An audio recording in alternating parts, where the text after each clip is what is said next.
Par rapport aux réseaux sociaux après une rupture, est-ce que tu penses que c'est une bonne ou une mauvaise idée de stalker, de regarder un peu qui il ajoute en ami, est-ce qu'il ajoute des femmes? Est-ce que tu penses que ça peut être plus douloureux ou justement ça peut aider à passer à autre chose?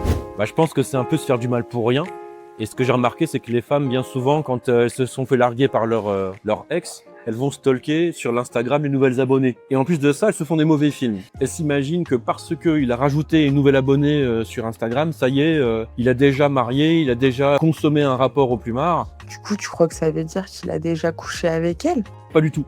Parce que pour qu'un homme ait accès à l'abondance de rencontres, à l'abondance de femmes, il lui faut 4 grandes ressources à dépenser en très grande quantité. Il lui faut du temps à dépenser, on se rend pas compte, mais entre un match et éventuellement la concrétisation d'un rencard ou de plus, ça prend des heures et des heures, de l'espace, donc de la logistique. Il faut pouvoir se déplacer, il faut pouvoir accueillir chez soi, en tant qu'homme surtout. Il faut de l'argent. J'ai déjà fait un calcul avec l'IA, ça coûte en moyenne un rencard qui pourra un peu se terminer correctement au plumard, ça coûte 90 € en moyenne, ça dépend où est-ce que vous vivez. Et en plus de ça, il vous faut de l'ego, c'est-à-dire qu'il faut savoir quand est-ce que vous devez faire preuve d'ego, quand est-ce qu'il faut me poser des limites et quand est-ce qu'il faut un peu s'asseoir dessus. Ce genre de choses, ça peut vous rassurer, de vous dire, attends, le mec, il a pas le temps, le mec, il a pas une situation financière stable, le mec, il sait pas s'adresser aux femmes correctement, il va trop vite, il est impatient, il s'énerve rapidement, il est susceptible.